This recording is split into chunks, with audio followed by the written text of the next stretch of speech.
going on? Welcome to another episode of Is Needed the Podcast, where we discuss real issues involving law enforcement and the community. It's your boy Ryan Tillman, founder of Breaking Barriers United, and I'm joined today by my one and only light-skinned wonder brother from another mother, Mr. Oh No, it's the Popo. What's good, bro? Not much, brother. It is cold here in Ohio. Listen, Wednesday, the real temperature is going to be negative 10 degrees, like the actual temperature here. So, listen, I feel some type of way about you right now. Bro, that is ridiculous. So Californians, bro, we don't know if it's 60 degrees outside, we're complaining because it's cold outside.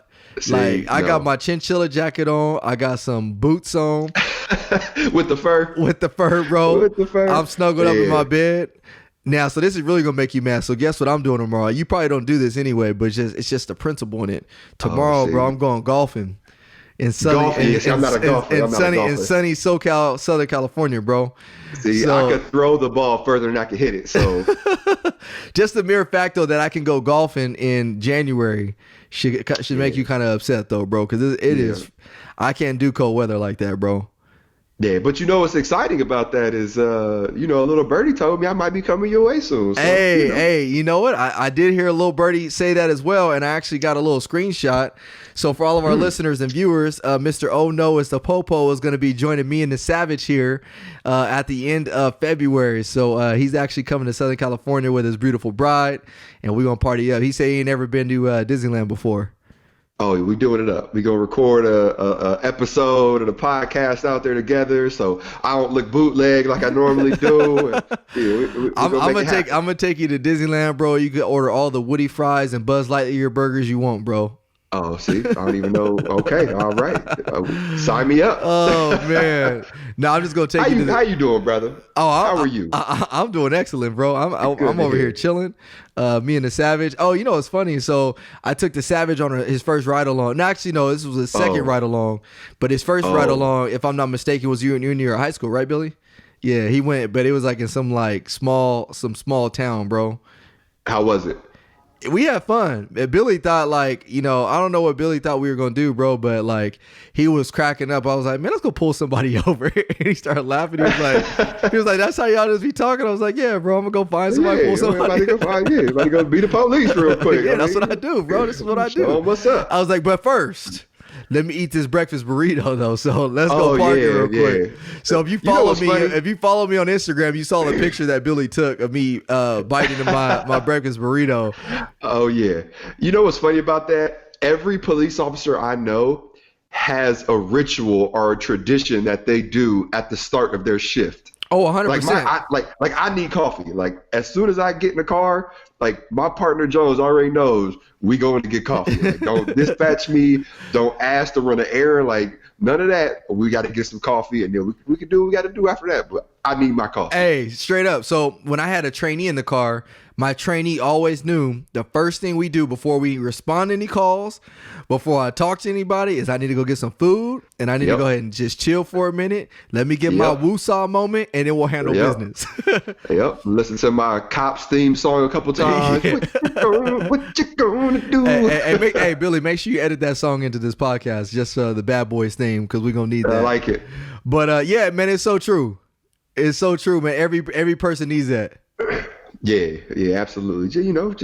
Hey, that's your ritual. That's how you start the day. So I got a funny story. So Billy actually wasn't there yesterday. You gonna crack up, bro. I was debating whether or not I should say this for fair or foul, but I got another fair or foul towards the end. But this is hilarious, bro. So yesterday, Billy had already left. Billy had already went home from the ride along. And so it was like 30 minutes before the end of my shift, bro. And now, mind you, I was working overtime because a lot of you guys know I'm a school resource officer, so I'm not on patrol right now. So I picked up an overtime shift to work some patrol, get some more ducats in my bank account. And 30 minutes before end of shift, I'm chilling. And 30 minutes before end of shift, you already know, you just trying to kind of ease your way to that finish line, right? Oh yeah, radio off. Don't kick it, me. Just trying to kick it. So anyways, that wasn't the case yesterday. So I had got dispatched, and they were like, hey, I need you to respond to McDonald's because there's some guys there that fit the description of a burglary that occurred a couple weeks ago. So the reporting party, I guess, saw their picture, I don't know if it was on our Facebook page or what it was, but they were like, hey, that's the guy. So me and my partner, we go, and it was funny because when we pulled up, before we got there, I looked at the pictures just to make sure I knew who I was looking for. And then once I looked at the picture, I got out the car. So I'm walking up, and then I see some dude like walking like down the way, like away from McDonald's. So I'm like, oh, this might be the dude. So my partner, she walks like in, she's like, just to go make sure like this ain't the guy. So then I'm like, hey, bro, stop. And he like looked back at me. He just like not trying to hear me, bro. I'm like, hey, stop, stop. So he kept footing it, bro. So I'm like, bro, don't make me run. Like, don't make me run after today. So I start getting on my cool little jog just in case. And so I could see like the good citizens are getting ready to stop. Like, he's going over there. And then my partner was like, hey, they're inside. I'm out with them inside. So I'm like, all right, cool. So I started to turn around, and as I started to turn around, like that dude just breaks across the street. So that dude was definitely shady. That dude was shady, but hey, I don't know where he at. He in the wind. I ain't stopping. He in the wind, bro. He in the wind. So I go back. I walk into to McDonald's, and so I walk in there, and sure enough, like these are the guys that are in the pictures from the surveillance video that occurred that did the burglary a couple weeks ago. And to make matters even more funnier is that there was a black guy and a white guy. The black guy was actually wearing the same exact shirt that he was wearing when he committed the theft. So I'm talking to this dude, and we're like, yeah, like, is there a problem, sir? What do we do? And I'm like, yeah, just chill out. Let me, search, make sure you guys ain't got no weapons, yada, yada, yada. So we do that. So we walk him outside. And I'm like, yeah, man, you guys were the suspects in some thefts that occurred a couple weeks ago. And the black guy's like, nah, man. He's like, that wasn't me. Like, I don't know what you're talking about. And we're like, yeah, man, we know it's you. He was like, nah, man, like that. I have a brother. And we're like, where'd you get that shirt from? He's like, oh, my brother gave it to me, but I have a brother. He used to wear the shirt. So he just going on and on and on. Yeah, exactly. I'm doing the same thing, getting him those lips like, man, please, child, please. So as we do that, we walk. So finally my partner, like we determined like, yeah, these dudes are guilty. We take these dudes into custody. We arrest them, whole 9 yards, put the dude in the backseat of my car. So as I get ready to transport my man to the station, I had, one of the things I always do when I get out of my police car is I put down my laptop screen. So, cause I don't want the people walking by to be seeing what's on the screen. And then I'll flip it back up when I get back in the car. So when I flipped it back up, I didn't realize that the dude's picture was still up on my screen from the surveillance video. So I flipped the screen back up, and I didn't realize the dude's picture was still up on my screen. So my man, now mind you, my man is handcuffed, bro. My man is handcuffed. So he's sitting in the back seat, and he like leans up like to see what's on my computer screen. Getting all close to the cage. He got that. Yeah, that's exactly what he got. That curious lean going on. Like, what you got on the screen? And bro, these were his words, quote unquote. He was just like this, like, wow. He was like, well, I mean, I might have been there with him, but I didn't do it. You might have now that you see the picture. Oh, you might have been there. I was like, oh, bro. I was like, you ain't the smartest criminal out there, huh? So I was like, don't even trip, bro. Don't even trip. We'll talk about it when we get back to the station. That's the crazy part that like really took me away when I first got into law enforcement is like how dumb. Like, you exact outfit. Like, come on, bro. Like, what you doing? Dog, seriously. I'm thinking like, man, like, and then the dude had the nerve to tell me, the audacity to tell me, hey, officer, oh, man, come on, man. Like, I'm in the hiring process. I'm supposed to get hired with a police department next month, man. I'm supposed to start my background. He was like, do you think I'll be out on time so I could do my background? And I was like, brother, you don't got to worry about that. I was like, brother, you're going to be doing a background, all right, just not the background you think you're doing. you got other things to worry about than this. Trust me, you ain't making it. Oh, man. So, but yesterday, all in all, it was actually a good day. I hadn't been on patrol, bro, in almost 6 months. So it was really cool to get back out there, man. I hadn't been off patrol for that long, so I was Look at you, just living a life. Hey, I'm living my best life. Hey, I ain't going back to patrol for 6 months. Living my best life.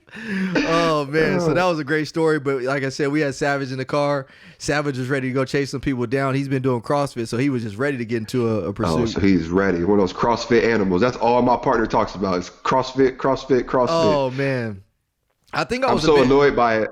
I tell him it's not real. Like anytime he brings up CrossFit, I'm like, CrossFit's not real. And he gets all mad. Like, yes, it is. Like, you could never do one of my workouts. I'm just like, all right, chill. What is that? Bruh. What is that? Yeah, relax. I think the CrossFit. Savage was a little bit let down by me because, you know, Savage be watching like Bad Boys and like all the Blue Blood, SWAT.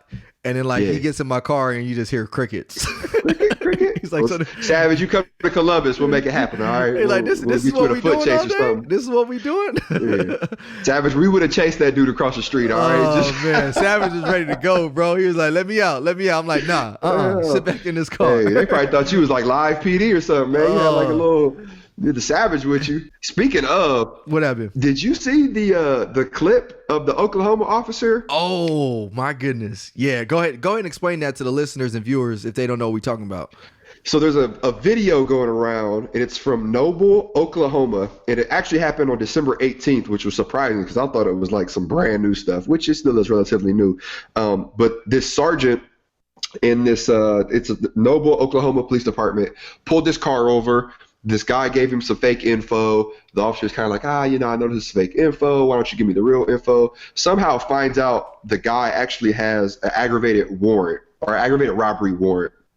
So he's kind of talking to him a little bit. He goes, hey, why don't you walk back to my car? As they're walking back to his car, the suspect reaches in his jacket, pulls a gun out, points it at the officer. And when I tell you this is something straight out of John Wick, like the officer's reaction time was insane. Like he sees the gun, grabs it, puts 3 rounds into the bad guy, and then his situational awareness was just off the charts because after he put that last round to the bad guy drops. Another guy behind the officer gets up and starts running towards the officer, and he turns and points his gun towards him like, hey, stop. And the guy immediately stops like, whoa, wait, yeah, okay, I don't want no problems.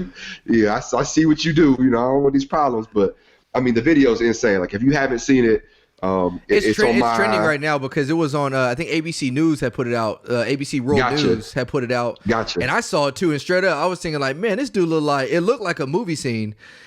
Because the officer's response to that threat was crazy. And so it kind of brings up a good point, though, is, and my wife had brought this up. She was like, you know what's so crazy about that situation is the bad guy knew what he wanted to do. Like that bad guy knew like, the whole hey, time.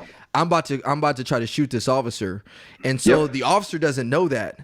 And so, but the mere fact that officer's wherewithal and presence and his training, it was almost like in sequence where he recognized this threat coming his way. This guy's reaching his hand in his pocket, and then he's able to respond to it quickly. He actually deflects, puts 3 rounds, which is what we kind of train sometimes, 3 rounds. And then again, his wherewithal to see the guy coming from behind him was just out of this world. But to think that guy knew what he wanted to do and the officer was still able to respond like that was amazing. And it is, and obviously that doesn't always happen all the time. Hence we always have line of duty deaths because officers, again, this is just a constant reminder that we're always behind the 8 ball on things. We don't know who wants to do what they want to do to us. And so the mere fact that officer was able to respond like that, and then we'll have the people that will say, well, what's wrong with me putting my hands in my pocket? Or, he could have been reaching for a phone, or, he could have been reaching for something else. That right there was a prime example of why we cannot guesstimate. Because if that officer were to guess like, oh, maybe he's reaching for a phone, now he's behind the 8 ball. And that guy, I think he actually did let some shots off, I think. Did the suspect? It looked like he did. It sounded like he did. Yeah, it definitely looked like he did. Yeah, and the suspect ended up living. So for all you listeners and viewers wondering whether or not he was alive or he passed away, he ended up living.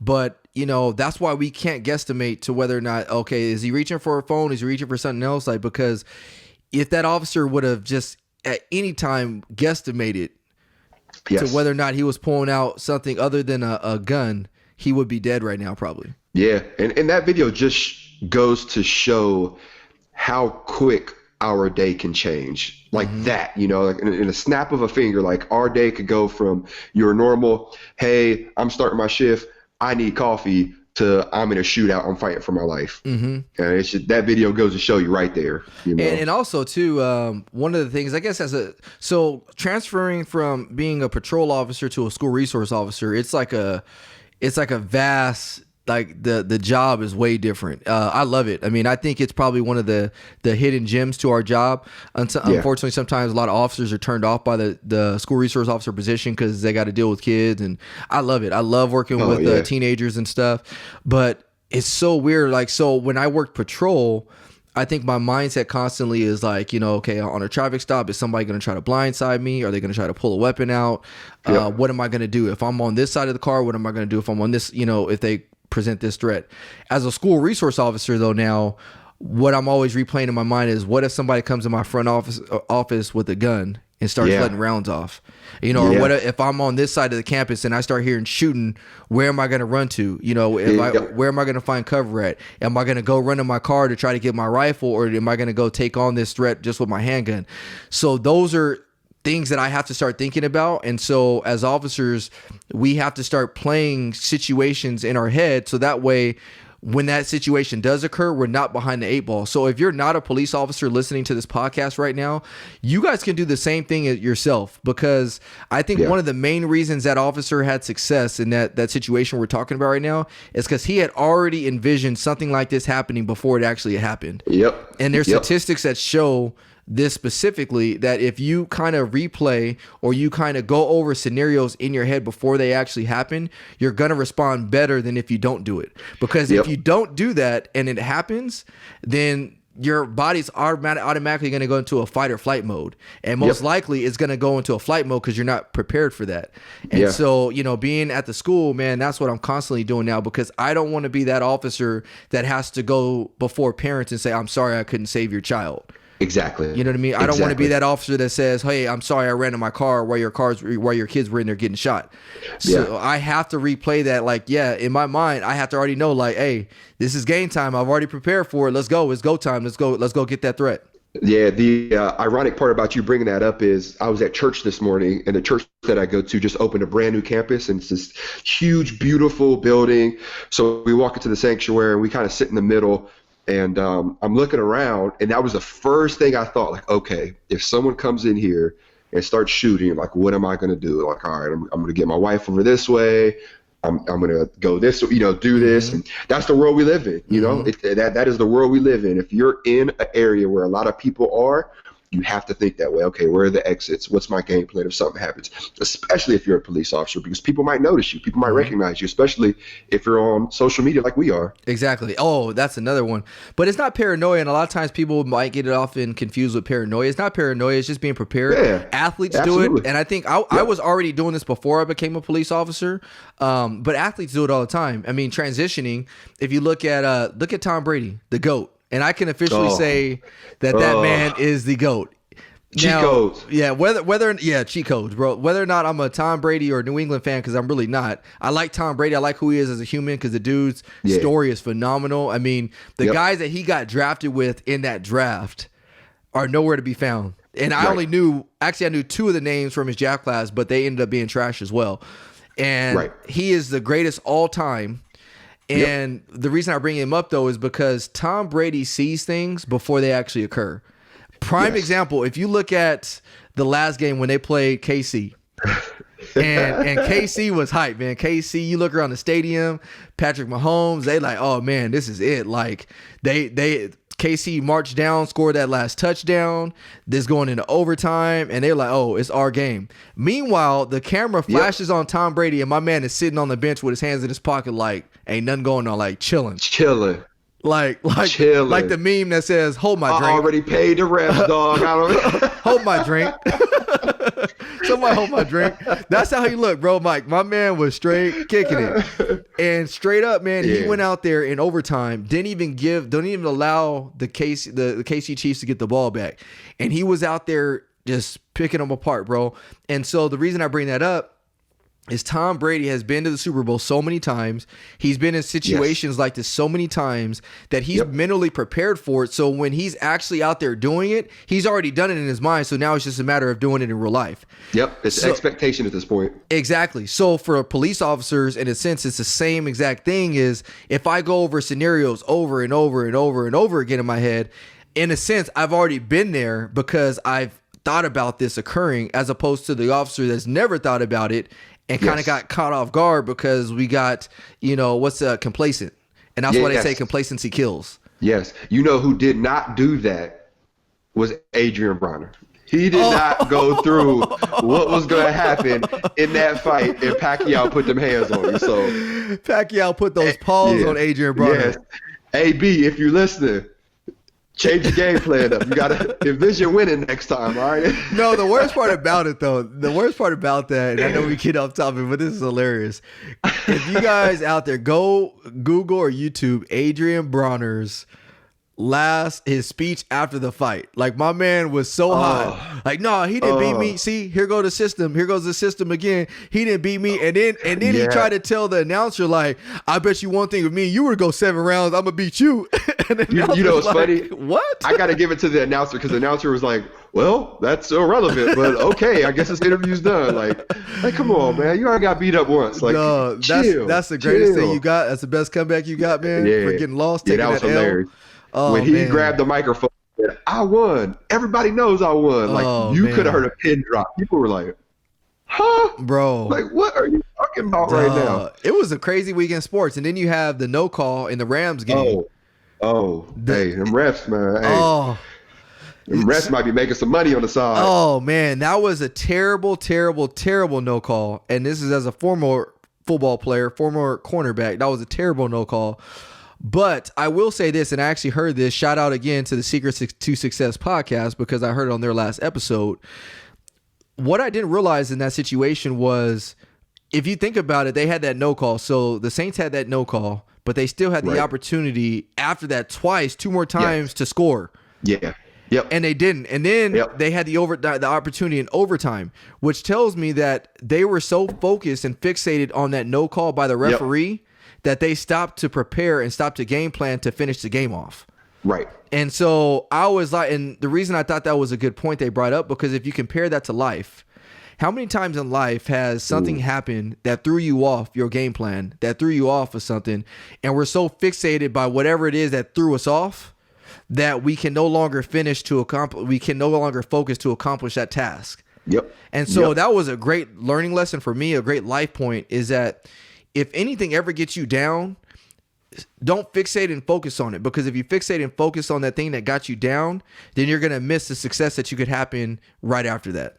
Yep. I'm a firm believer that you grow through everything that you go through. So, like, every bump in the road is a lesson learned. Every slip and fall is a lesson learned. Like, suck it up and keep it moving. Like, this is your journey. Like this is the path to the destination where you want to be. Like, that's it. It's a windy road sometimes. Sometimes it's up, sometimes it's down. Like, you got to push through that. Like, you can't fixate on the negative. And we see it, and even, like, to tie it into, like, law enforcement, like, how many times has an officer got burnt during an IA, like an internal affairs investigation, and now they're all of a sudden like, you know what, like, the system's out to get us. They don't want us to be the police. It's just like, no, you know what? Like, you had a bad experience. Maybe you did slip up. Maybe you didn't. But, like, in all actuality, like, this is one bump in the road in your 5 to 10 year career so far. Like, keep it pushing. You took the job for the right reasons. Like, keep your chin up. But and for all of our listeners, man, take that as advice, because we've all had it happen to us. You don't get that promotion.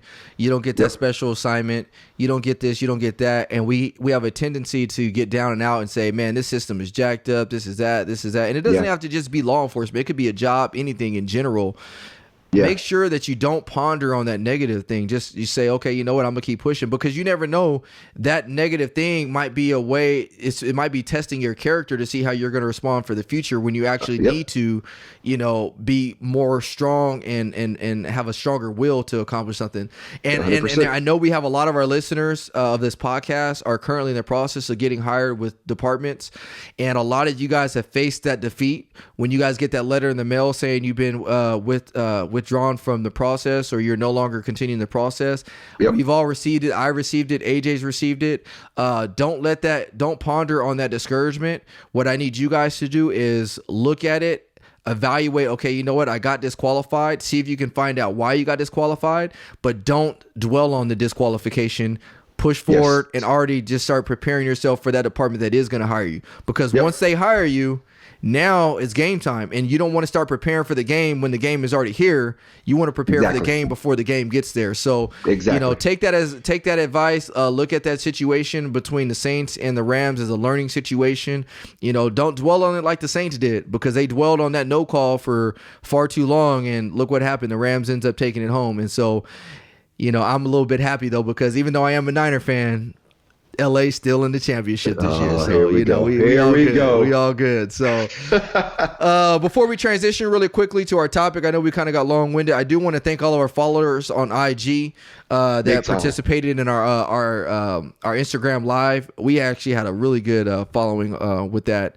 And so much so that we'll probably end up doing that again. I think we got a lot of good feedback on that. What do you think, AJ? Oh yeah, absolutely. Actually, I'm gonna pause for 1 second and turn the light on, so it's just like dark in here. I wonder where is he going? I can't even see. So if you guys are wondering how we do this podcast, we actually do it through Facebook Live. Ooh, so my bad, brother. No, you're good. So we actually do our podcast through Facebook Live, and so I basically FaceTime AJ. We the Savage over here records it, and he has all these nice fancy gadgets and all this other stuff for the audio. But that's how we do it. But shout out to. For a reason. Exactly, Savage. So shout out to all of our Instagram followers. And one thing I asked of you guys is, if you guys really like our message, if you guys really like what we're doing, putting out there, please follow us and share a lot of the stuff that we have. The content we put out there, we're not just putting it out there just because we want to. We really do want it to be shared, because when it's shared, it really is changing people's mindsets. I actually had a gentleman DM me a couple weeks ago who actually was incarcerated for, I think he said like 9 years or something like that. Nice. Maybe a little less. But he's a huge fan of ours. And so it's our message is truly reaching the masses. And so I don't want to raise our followers just for the sake of getting followers. I really want to raise it because when our followers increase, I know our message is increasing. And so that's y'all need that K. Y'all need that K on IG. Man, help us get to the 10K. I'm a little jealous. I told AJ been blowing up over here. AJ at like 40K almost, if he's not already. Almost. And me and my boy Billy over here, the Savage, we over here struggling to get the K behind our followers. So help us get there, y'all. Hey, Breaking Barriers United on Instagram. Let's get them the K. They need a swipe up feature. We need a swipe up. I keep getting on AJ because we don't have the swipe up feature yet. We almost there though. But in all seriousness, the fans, the listeners, like y'all are truly amazing. I don't know how many countries we're in right now, but we appreciate the support. And if you like what you're listening to, tell a friend, share it on your social media, get that message out there, because the more people who hear it, the stronger this message is, and we could potentially save a life here. Thanks, AJ. I appreciate it, man. So, really, on a somber note, the line of duty deaths in law enforcement so since the last time we recorded, which was 2 weeks ago, it was at 6, and today I looked it up, we're at 9. So as you guys can see, that number increases at a more steady rate than I would ask. So just keep the hearts and the officers that passed away, just keep their families in your prayers, man. That's definitely not a thing. And like AJ said earlier on this podcast, you just don't know. I could have yesterday when I was eating my breakfast burrito, I could have went from eating my breakfast burrito to all of a sudden, getting in a shootout. So we just never know. And I'm sure those officers didn't go to work expecting to get killed the day that they showed up. So so let's move on to our topic today. AJ, tell our listeners what our topic is going to be today. Yeah, absolutely. Speaking of that, there's a certain percentage of our job that is behind the scenes, like behind the scenes risk. And I'd like to share a story and kind of lead into it. So the other day I was at work and we got dispatched to an officer who was ODing because he touched a piece of paper who was in an arrestee's pocket, or that was in an arrestee's pocket, and that substance was fentanyl. So that kind of ties us into our subject, or our main subject that we're going to talk about today, and that's the opioid crisis and how it affects police officers and just the world in general, because they're cutting heroin with fentanyl and carfentanil right now, and that substance is so potent that if you touch it, it will soak into your pores and you could OD. And we've had officers around the country who have died from touching fentanyl while arresting subjects. So I just like to talk about that a little bit, if you don't mind, Ryan. Yeah, no, not at all. And I think this is a really good topic. We live in a world where the dangers are changing. So what once used to be dangers like, which are still are dangers like traffic accidents, traffic collisions, you know, AIDS, HIV. Those are still, you know, dangers that still exist today, but they're not as prevalent as they once used to be. And one stat that I saw recently on the news actually was it said that you are more likely to die from an opioid overdose as opposed to a traffic collision now. Yeah, and which is insane. That's scary. That is very. And there was also a study that showed that middle-aged women are more likely to die of an overdose from an opioid than ever before in the history of our country. What's concerning is when drug dealers started to cut their heroin with fentanyl. So for those of you who don't know, when I use the term cut, that means they're mixing different ingredients in with pure heroin to spread it out. That way they get more of their product. So when drug dealers first started to cut their heroin with fentanyl, we started having all of these overdoses, and all of the users and all of the addicts were coming to us as police officers saying like, hey, you know, this is dangerous stuff. That house right there, like they're the ones who are selling it. And that person right there, like he's the one or she's the one who's selling it, because they didn't want that drug to potentially end up in their vein. And now it's to the point where a majority of the drug addicts are seeking that drug because it gives them such a more powerful high. And I've personally seen the same person overdose in 1 8-hour shift, which is insane. And I don't want to say it's common, but I've seen it a handful of times where the same person has overdosed. The medics come, they pump them full of Narcan, they take them to the hospital. That individual leaves the hospital within 8 hours, goes back to that same drug dealer and buys the heroin because they liked the high so much, and ODs again. Wow. And so that kind of brings me to ask the question, I mean, what is a solution, if any? And the only thing that I could think about, and AJ, correct me if I'm wrong, the thing that I noticed as an officer is that a lot of, you know, people that are addicted to drugs, to get them to sober up is a lot harder than to just not start in the first place. Yes. Oh my, especially heroin. Heroin is insane. I mean, heroin will have people stealing from their mom and dad and their husband and wife. Like, it's just crazy. And the scary thing about it is that a lot of these addictions start from the hospital, because you get, you know, you get the narco, or you get the you know, Oxycontin or whatever it may be, Percocet, and you get it because you had surgery, and because I've had surgery before, and the funny thing is I remember when I was in college, I actually had separated my shoulder playing football, and so I had shoulder surgery, and I remember the doctor gave me Percocet, and so my mom was like, oh no, I'm only giving you this unless you need it. Like, unless take some Tylenol. Yeah, you better take some Tylenol, brother. You better take some extra strength. Yeah. And so at the time, I'm just thinking like, you know, what's the big deal? Like, they gave you how to take it, the amount to take it. It's not that big a deal. Yeah. But looking now that I'm older and that I'm doing this profession, those things, those drugs are very, very easy to get addicted to. Very, very easy. And so when that prescription runs out, then people have to start getting, you know, fulfill that need, that want for that high they were feeling while they were at one point combating some type of injury or illness. Yes. But now it's more so, okay, my injury and illness is kind of healed up, but now I just want it because I want to feel good again, because physiologically your body can't just stop taking it one day. And now you resort to heroin because heroin is a lot cheaper. And now you're going to get a stronger of a high, which is why I think we're starting to see more middle-aged women, you know, getting hooked. Because, for example, my wife, when she gave birth to our second child, I think it was, they gave her a Norco.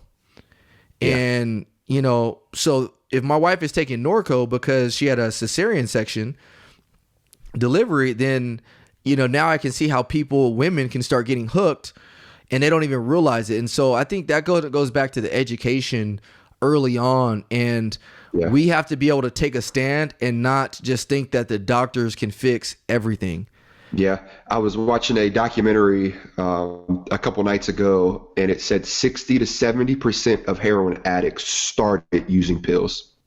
Wow. 60 to 70, yeah, 60 to 70% started using pills, and that's how they got hooked on heroin. Even more alarming, there's a young woman who lives on the precinct where I work, and I've recorded a couple of videos with her because she writes poetry, and she's a victim of heroin, prostitution, you name it. And I actually asked her on the latest video after she read a poem, like, hey, what would your advice be to someone who may be considering trying these drugs, or who's currently taking pills? And she broke down in tears, and she's like, don't do it. Like, she's addicted to heroin, and she was crying to a police officer saying, don't do it because I can't control myself. Like, I need, I think, $130 a day to like support my habit. And it's just like, that's how powerful Wow. this stuff is. Like, she has a daughter that she would do anything in the world for, but she can't stop taking heroin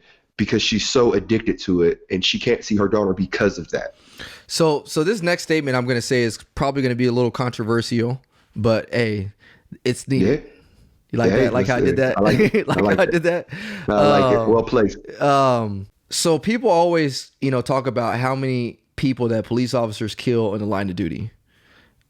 People talk about all the time about how we abuse people, how we, take people's lives that didn't deserve to be taken. Yeah. And granted, and like I said, you guys know I'm the main one that will say, yep, some of that's probably, you're 100% right on that. Like, I'm not going to lie. I've acknowledged it before. Yeah. Yeah, absolutely. But how many lives have been taken from malpractice or distribution of pain pills that weren't warranted, Yeah. or unethically or unmorally written prescriptions for people to obtain painkillers? Yeah. Well, 72,000 people in America died from a heroin overdose last year. And 72,000. And I would venture to say that a majority of those 72,000, I bet you probably started from painkillers. Yeah, absolutely. And Absolutely. if we have to figure out what's the origin, because the origin doesn't just start and end with the hospitals. We have to Right. look at the pharmaceutical companies. Absolutely. Absolutely. And Absolutely. so if we really want to get to the bottom of it, look at the pharmaceutical companies, what they're putting out, because at the end of the day, it's a money thing. Yes. And people don't want to hear that. Now, don't get me wrong. Obviously, there's drugs or prescriptions that are good for certain things, for certain types of ailments and stuff like that. Yeah. But that is not the end all, be all, fix all. Yeah. And so we have to look at it on a ground level. We live, unfortunately, if we get biblical with it, it says, "For the love of money is the root of all evil." Oh, 100%. 100%. So if we talk about things that are evil, and then we talk about money, the love of money, people that really love money and that they just make money their God and they just need to make more and more and more and more. If that's the root of evil, then now it causes people to start putting out painkillers, opioids, and stuff like that. And you just said 75,000 deaths Yep. were 72. attributed, 72,000 deaths were attributed to overdose. Yep. And I'm sure there was money behind that. Yes, and we're talking about 72,000 lives. I've stood in the living room of a father and a mother crying because their daughter or their son's hooked on heroin, and they don't know what else to do because this is their third or fourth time that he or she has broken into their house and stolen their jewelry, stolen their money, stolen their TVs. Like, we're talking about kids who are breaking into their parents' houses multiple times just because they're so addicted to this drug. So And actually, it's infesting our streets. oh, it's sad. And so actually, when the Savage went on a ride along with me yesterday, there was a gentleman that we got called on because he was at Denny's, and he was disturbing everybody there. Like the dude was on one. Like we rolled up, and my man was just like, and he had this funny voice. I don't know if he was making that voice, the sound of his voice on purpose, but it was a funny voice. Yeah. But you could tell my man was strung out. And as soon as we pulled up to him, like we told him to sit down on the curb, and he just like lays down, like, I just rather lay down. That's kind of how his voice was. I just rather lay down. And so he laid down, and we ran him. We found out that he had a warrant for his arrest for drug use. And then we always confirm people's identity because we don't want to get in the habit of taking people to jail that shouldn't be going to jail. So we got his photo sent to him, his California photo sent to us. And bro, when I tell you that his photo from his ID card looked way different than what he looked right then. Oh my goodness. And so I walked over and I actually showed the Savage. I was like, bro, see, this is why you don't do drugs. And Savage was like, is that him? I was like, yeah. Yeah. Every now and then, if I have someone who's been using heroin for a while and they have that like original mugshot where they look clean and healthy, and then they have their now mugshot where they look like strung out really bad, I'll show them their first mugshot and go, hey, do you remember this person? And 100% of the times they'll start crying. Like, yeah, I do. That was so long ago. Like, I'm a completely different person now. And it's just, I'll never forget. I had 3 years on the current department that I work for now. And there was a well-known drug dealer. I pulled my car over. He's sitting on the curb at this intersection. And I sit down beside him. I go, at what point are you going to stop doing what you're doing? And he kind of like looked at me, and I go, this is a man-to-man conversation. I'm not trying to incriminate you. I just want to see where your mind is at, because I'm telling you right now, I see it day in and day out, the lives that you affect. And I know that you do too. And he looks at me, he goes, you know what? He goes, if I quit selling drugs today, someone would take my spot tomorrow. And if that person stopped, someone would take their spot the next day. And I looked at him in the eyes and I go, well, I'm not going to stop doing what I'm doing because I care about these people. Like, I care about the moms and the dads who have to see their kids hooked on heroin, or vice versa, the kids who see their parents strung out and passed out on the couch or passed out on the floor. And, it just blew my mind that was his mindset. Like, well, somebody's going to do it, right? It might as well be me. I might as well make some money off of it. And I'm just like, but do you not see, like, the chaos that you're creating in your own community? And like, this guy lives in the community where he's selling the drugs, and it's just the crazy thing is, a lot of times those drug dealers aren't even strung out on their own drugs. They're not even using it sometimes. Yes, but what's crazy is, now that I have X amount of years being a police officer, I'll say a good portion of drug dealers eventually end up strung out. Oh, of course. They eventually end up strung out because they, especially now in like the hip hop culture, because it seems cool to pop pills and to sip lean and Molly and all of that, not knowing that in the long run, you're going to end up on heroin because it's cheaper, it's stronger, and you're going to be one of those people you see on the streets, quote unquote, tweaking out, So I have 2 points to bring up right now. I'm glad you brought up that last point. We have a lot of, as you guys know, me and AJ speak at a lot of different schools and everything. So a lot of our following are some of our students. Yeah. This next words that come out of my mouth is a plea to you guys. Yes. Please. I know we listen to the songs, the ones about popping Molly or, popping pills or doing this or doing that because of depression. First of all, you matter. Yes. You matter. And I know depression is something that is plaguing our schools on a daily, and I know it because I'm at the school every single day. You matter. You matter to me. You matter to AJ. You matter to God. You matter. And so if anybody tells you otherwise, don't believe them, because you do. We've all been there. The second thing is if you are feeling depressed, don't start resorting to using the marijuana, using the heroin, using the meth, using Xanax. Xanax is a huge one.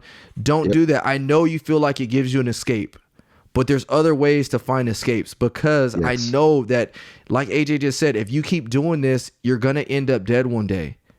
And it hurts. Not only does it hurt your family, but it's only gonna. Somebody said that suicide is a permanent problem it's a permanent solution for a temporary problem. Yeah.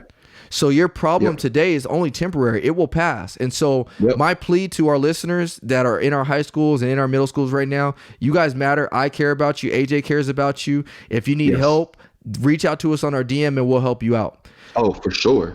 The second thing I wanted to bring up and to kind of switch gears, we've talked about this before. Unfortunately, as police officers, sometimes we get so desensitized in our jobs. And what I mean by that, and Billy kind of goes to like yesterday when I was in the car with Billy and I'm like, oh, I'm about to go pull somebody over. Yeah. One of the first things, if you guys have heard some of our first episodes of the podcast, I would say like one of the things I didn't like about becoming a police officer is I felt like I was messing with people anytime I pulled somebody over. Well, now 5 years later, here I am like, man, let's go pull somebody over. Right. You know, because that's my day-to-day job. Yeah. So, and obviously when I pull somebody over, it's not because I'm trying to give people a hard time, but I'm actually trying to, you know, there's reasons behind what I do. And you guys can find out what I mean by that on our YouTube channel. But one of the things I believe that we get desensitized to as police officers is anytime we start seeing somebody that's strung out on drugs, heroin, methamphetamine, Xanax, whatever it may be, we start to classify them in their own category and we forget that they have a life behind that addiction. Yep. We automatically, and I'm guilty of it, we'll say, oh, look at that tweaker over there. Or, here comes another tweaker. This person's tweaked out. Or, you know, look, we do it because we're around it so much and it's hard not to. But we have to remember, like, that is somebody's mom, that's somebody's dad, that's somebody's brother, that's somebody's sister, and behind every person is a story. Yes. And so I know it's hard, and the reason I'm bringing this up is because I've seen comments on our threads, or I've seen comments on other threads where officers will be like, well, just let them kill themselves, so that way it's just one less problem that we have to deal with. Yep. That's not the mentality we need, guys. That is not the mentality that we need to just say, oh, you know, that's one less, you know, tweaker out there. Think about it. That tweaker could be your son one day. Yes. I have 2 sons and a daughter. Yep. 100%. And as much as I like to say, oh, yeah, that's just somebody, that's a tweaker, or that's just a druggie over there. What if that's my son or daughter? Like, I'm going to be like in pain. So I plead with the officers that are listening to this to remember that. Remember that these are people too. It doesn't mean that we don't take them to jail if they need to go to jail. It doesn't mean that we don't, you know, not give them the penalties that they deserve, but show some type of compassion. And I believe Tam said that on the podcast with him. Yeah. He wanted to just see officers show a little bit more compassion. I think that's one of the things that I think he meant when he said, show some compassion. Don't get so wrapped up in being RoboCop and just, hey, I'm taking everybody to jail. Just show a little bit of compassion and just remember that this person is a person too. And, you know, what other things can I give them? What other resources can I give them outside of just taking them to jail once they leave jail? And I know that because I actually just listened to a former drug addict this past week at a training conference that I went to. And her story was phenomenal. So shout out to her. Her son is now actually a police officer. So it was a crazy story. But those are my 2 things that I had to say right now for this podcast. Yeah, absolutely. And my thing, something that I constantly try to remind myself of, and something that I try to practice every single day that I'm at work, despite what run I'm on and despite who I'm talking to, I try to tell myself like, hey, this could be my mom. This could be my dad. This could be my brother. This could be my sister. This could be my best friend, despite the situation, right? Whether it's domestic violence, whether it's an OD, whether it's a homicide, like you name it. Like I try to treat people as if they are my family because they are someone's family. They are someone's loved one. They matter, right? Like these are people we're talking about. And you're right. Like I've seen it time and time and time again where medics, our police officers will show up to someone who is OD and they go, oh, you know, another waste of taxpayers' dollars. And just like, would you say that if that was your son? Would you say that if that was your daughter? I highly doubt it. So why don't you treat this person as they're one of your loved ones? Because they could be, right? All it takes is one try. All it takes is for your son or for your daughter to end up at the wrong party, talking to the wrong person in the wrong situation, and they try a Xanax, or they try to shoot up heroin, God forbid, and now they're addicted the rest of their life, man. They're trying to get off of this stuff. All it takes is one. I beg you, don't do it. Don't even put yourself in a situation where you're around it. Like you don't want that. You don't want any parts of that. All of these rappers who are out here talking about I pop Molly, I sip lean. How many rappers have we lost last year to overdoses? Let's talk about that, right? Like this is real, right? We're losing rappers who have millions of dollars and can afford the best of healthcare, right? So if they're dying, imagine what the average citizen, how fast they could die. Like it's for the birds. Man, like, you're meant for way more than that. Like that's for the birds. Like, don't waste your time. Don't waste your time going to these parties and popping these pills and doing all this stuff. Like, put your nose in them books or put your nose into wherever it needs to be to perfect your craft, because you're meant for better. Like, you could be a world changer, someone that's out here moving and shaking. Like, you don't got time for that. Oh man, you get me. I feel like I'm in church right now.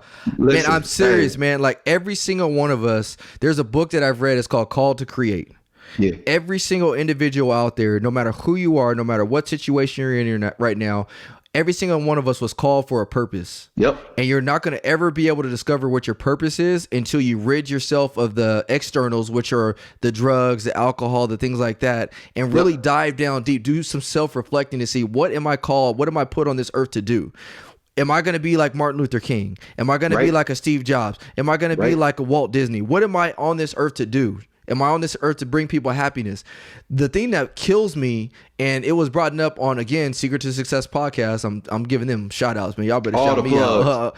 But one of the other things that they brought up a while ago is, it is so crazy to me that it is so hard for people to follow a positive message than a negative message. Why is it that World Star Hip Hop has all these views and only thing they portray is negativity? I'm calling everybody out, man. Like, you got World Star Hip Hop, you got all types of social media accounts that all they preach is negativity, or somebody killing somebody, or somebody popping pills. The other thing that's crazy as me is, why is it, I was telling somebody this the other day, why is it that if you go to Vegas right now and go turn up in one of the clubs, and I've been there, I lived in Vegas, they'll pay DJs $300,000 to spend for one night, but yet they'll pay police officers, teachers, lawyers, whatever it is, for or small other jobs, $50,000, $60,000 a year, but yet we're out here trying to save and protect people, but yet we'll pay somebody $300,000 to spend for a night because he knows all the cuts to play.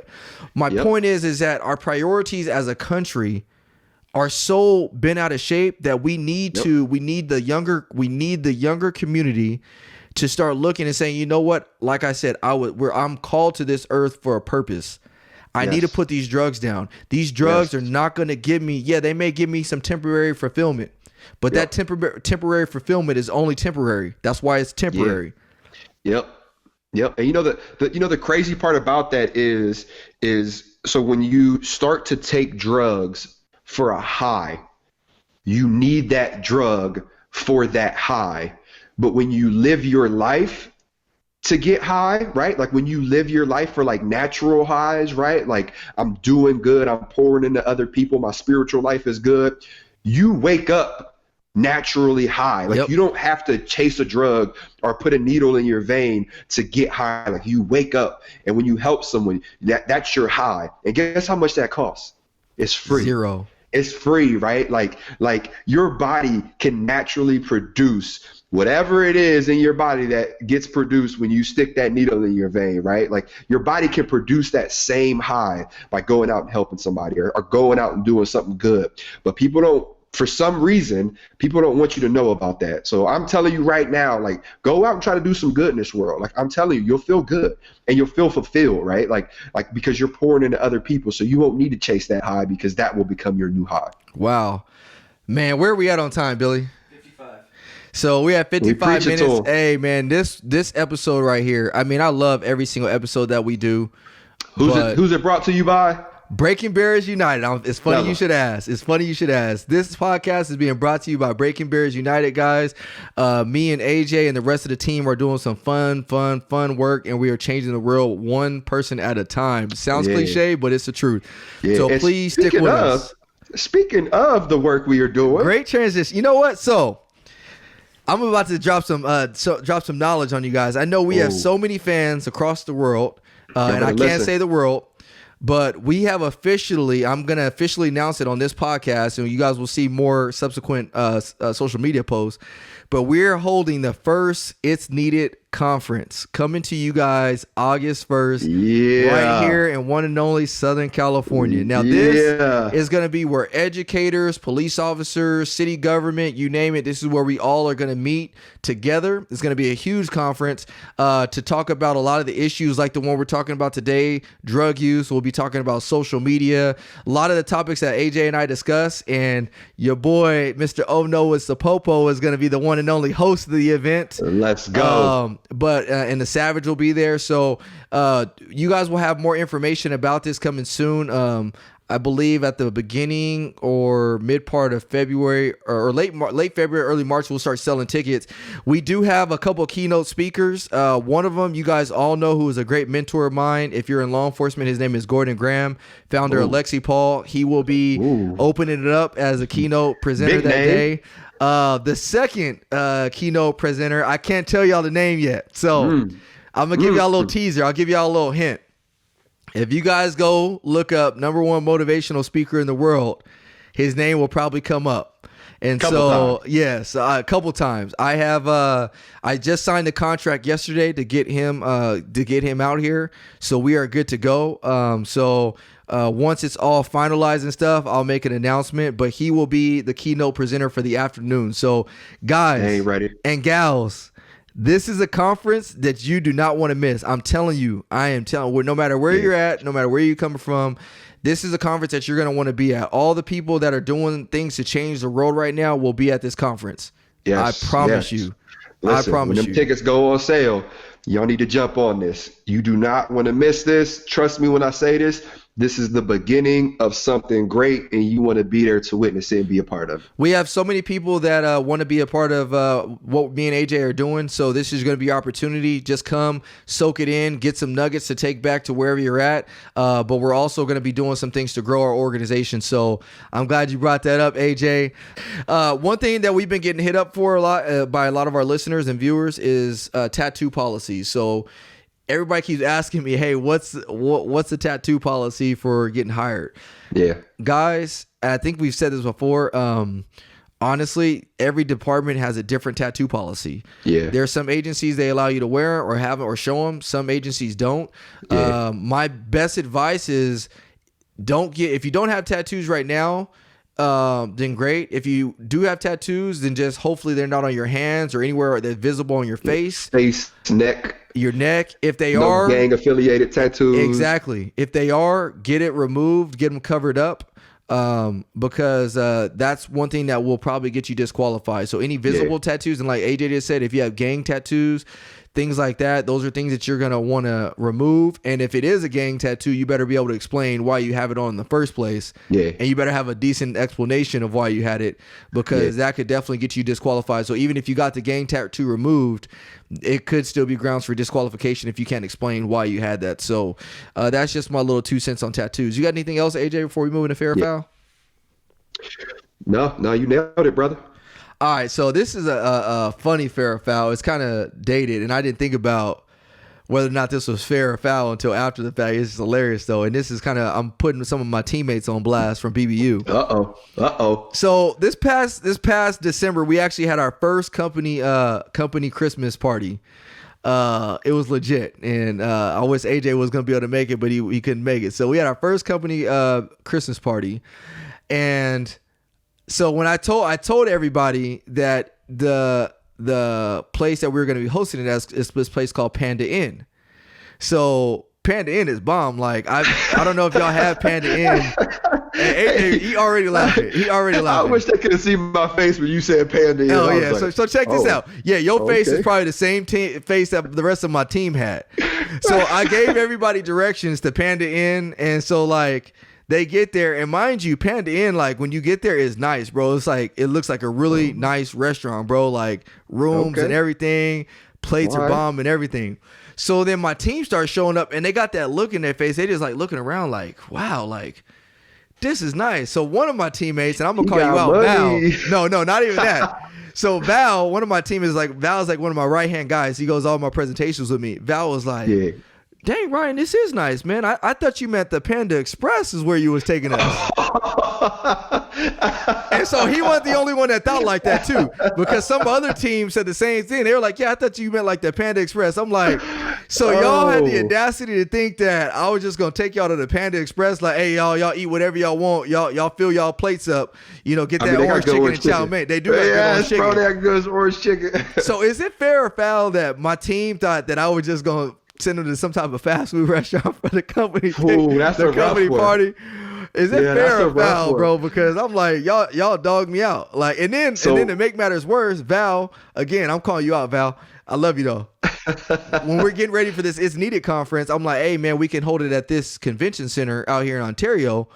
And so he was like, no, I want to do it here. I was like, well, let's just go to check out Ontario Convention Center or whatever. So he gets there, he's looking around, he's like, oh man, this is actually nice. I'm like, man, what's up with that? You keep thinking I'm taking you up like the street, like to my garage or something? Like, duh, like I'm about class. Like, y'all should know that. So fair or foul, bro? Is it fair that they thought I was taking them to the Panda Express, bro? Or is it foul, bro, that, they should have thought more of their CEO? So we preach transparency on the podcast, so I have to practice it. And I know I'm gonna get called out on it. When you first said it, my eyebrows popped up and I kind of put my head sideways. So I'm guilty myself. Foul. So foul. Yeah, I have to say foul, and I'm guilty of being foul in this one because it's the name. It's the name. Hey, y'all foul for that. They gotta class it up a little bit. Hey, look it up though. Look it up, bro. Panda Dynasty. Boom. We might Panda Dynasty. You said Panda. We might have to call the episode. What you call it? This episode might have to be called "Don't Eat All the Orange Chicken," bro. Don't eat all the orange chicken. Oh man, yeah. So all my teammates out there, y'all foul for thinking I was taking y'all to Panda Express for the company picnic, or the company I'm calling it a company picnic, the company dinner, man. So I'm with y'all though. I'm with y'all. But if you guys, on a serious note, if you guys do want to be a part of the Breaking Barriers United family, we're expanding this thing. So brainstorm. If you think there's ways that we can work with you guys in other states or whatever, let us know. Part of the reason why AJ is coming out to Cali is because AJ and I are going to be brainstorming on how we can basically take over this world together. So we pinky in the brain. We are cooking some things up. Y'all just ain't ready. Let me tell you. Nope, oh my goodness. Nope, not at all. And so we got a few other things going on, but I'm excited about the It's Needed conference. So guys and gals, if you can, please come on out. It's going to be August 1st. It's going to be at the Riverside Convention Center. That's going to be the location. It's going to be at 8:30 in the morning till 4:30. So we will have more information to follow. We'll be dropping out the save the dates pretty soon. Keynote speakers, everything, guys. So be there or be square. Yeah, absolutely. Any other announcements? Go ahead. Yeah, absolutely. So for all of the listeners out there who enjoy the podcast, who watch it on YouTube, whatever platform we have, if you know somebody who would be a good special guest on the podcast, tell them what to do, Ryan. Tag us. Tag them in our post. Right there. Right at the bottom. Tag them in our post. Right there. Hey, tag them on this video. Tell them about the podcast. Put them in contact with us because we are looking for quality candidates to educate us, and for us to educate them, and for us to educate others. So let's get it. If you truly believe in these messages, and I think you guys do, because if I didn't think you guys believed in this message, me and AJ would have probably stopped our podcast at episode 2. A while ago. But we are getting hit up, I'm telling you, from people in Ghana, New Zealand, Australia. I truly think that you guys think the messages that we're delivering are pretty powerful. Yeah. Tag the people that you guys want to hear on this podcast, but also share the videos that the Savage puts out. The Savage, I give him credit, man. That dude stays up late nights and he's making videos for everybody. So share his videos and tag me and AJ in the post because we want this message to go viral. Again, guys, going back to the conversation that we had talking about drugs. People like to share negativity. They like to repost. They like to say Royal Star. They like to show fights and people getting beat up at McDonald's and people getting shot by this person or that person. Yep. Let's start tagging and making positivity go viral. Let's do that. Let's do Let's that. go. We all talk about it, but let's be about it. You know what I mean? go. How many of us just look at something positive and just click like and just keep moving? No, Yep. if you see something positive, repost that thing. That's what it's there for. So again, guys, we love you guys. You guys are phenomenal fans and listeners. And so the message is getting out there, guys, but we want you guys to help us expand the message even more. So with that, even I'm gonna do a quick transition real quick, and you guys, I'm gonna throw you guys for a loop real quick. What I want to do is I want to end this podcast with a quick prayer for those that are struggling with addiction or depression, because I truly believe that we can beat this depression and we can beat this addiction. So I'm gonna take us out on a different note. I'm gonna pray for you guys, because there is no better thing than prayer, guys. So let's do this. Let's do it, guys. So dear Heavenly Father, we come before you, and I just ask that you would just bless all of our listeners, all of the people out there that are struggling with addiction, whether it be from drugs, alcohol, depression, no matter what it is, Lord Jesus, we know that you can beat it. We know that you are mightier than all of that stuff, Lord. So I know you may not be a follower of Jesus Christ, but I know that you truly do deep down inside know that something exists and that you were called for a purpose, and you were called to be better, and you were called to be go out into this world and make a difference. And so if you are somebody out there struggling with any things I just mentioned, I just ask that you, Lord Jesus, you would cast it out, cast that addiction out of them. But more importantly, if you know somebody that's out there that's struggling with addiction, I ask that our hearts and prayers go out for that person as well. We know, Lord Jesus, that you can come before any of us and all of us to combat all this evil that's in our world, Lord. So allow us to spread this positive message and be with all of our listeners and fans out there. We love you and thank you for it in your son's name, Jesus Christ. Amen. Amen. We took him to church today. Hey, take him to church, y'all. Take him to church. We'll see you guys on our next episode, and we'll see you next week. Peace.